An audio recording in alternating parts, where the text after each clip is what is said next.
If you've ever stayed in a hotel room and take a peek inside the night table, you will always find one of these. Yep, a Bible from the Gideons. And if you've ever wondered, who are these darn Gideons and why do they keep putting Bibles in my hotel room? Well, today's your lucky day, because I'm going to tell you.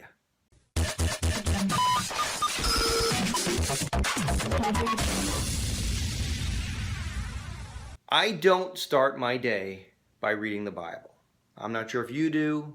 I don't know of anyone who does, but I'm guessing there's enough people out there to warrant having Bibles in every room. And if you look at those Bibles, you'll notice that they're all placed by the Gideons, and there's a great story behind that.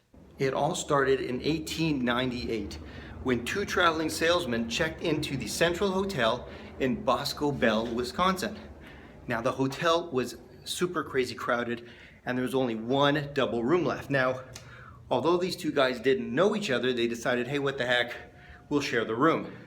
These two guys, Sam Hill and John Nicholson, got to talking and realized that they were both very religious men and very faith-based, and felt that there was a way, or there should be a way, for traveling salesmen to be able to stay connected to their faith.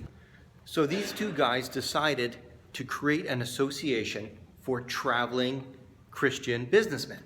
And about a year later, they held their first meeting inviting anyone who was interested in joining an association for traveling business salespeople to join. Well, one guy showed up. Kind of reminds me of my first webinar. Anyway, one guy shows up, and his name is William Knights. Now, although there were only 3 people at this meeting, the 3 of them decided that they would start an association for traveling Christian businessmen, and they decided to call it the Traveling Businessmen of the United States of America. Kind of a long name. And William said, this isn't going to work.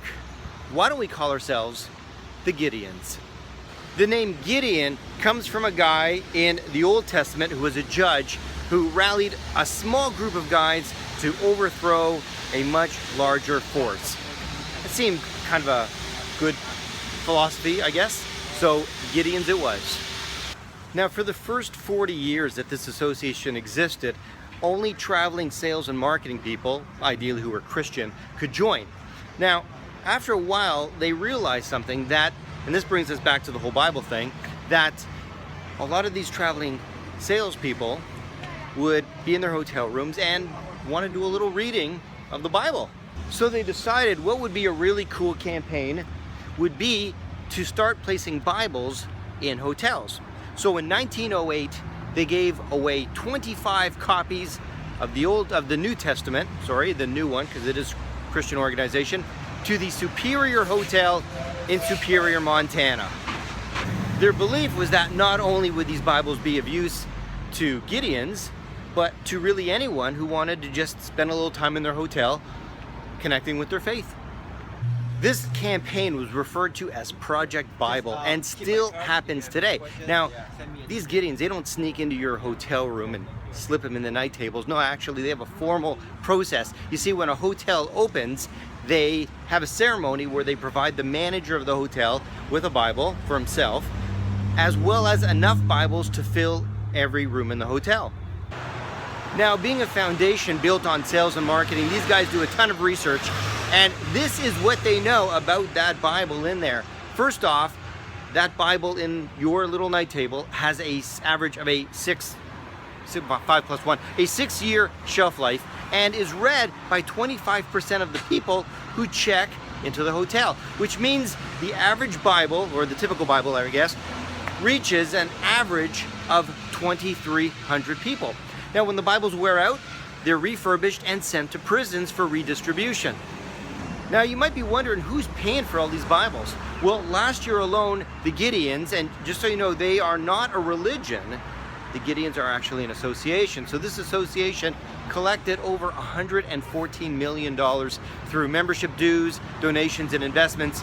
And out of that, spent about $99 million purchasing Bibles and distributing them to over 190 countries, hotels in 190 countries, and these Bibles are translated in over 95 different languages. And being marketing guys, they always try to push the envelope, and going beyond the hotel, there was a Gideon Bible on the space shuttle. Yep, there was. If you want a Gideon Bible for yourself, hey, you know what, you can get one, and you know where to get one, right? In that night table. And you know they don't mind you taking it home. They are more than happy if you'll take it home. So there you go. I hope you had a fun time watching this episode, getting a little background scenery of Sarasota, Florida. Hope you learned some, found it interesting. If you want to comment down below, please do so. Give it a thumbs up if you like it, and if you want to follow, that's great too. So until next time, I'm Marc Gordon, and you've been watching Marc TV.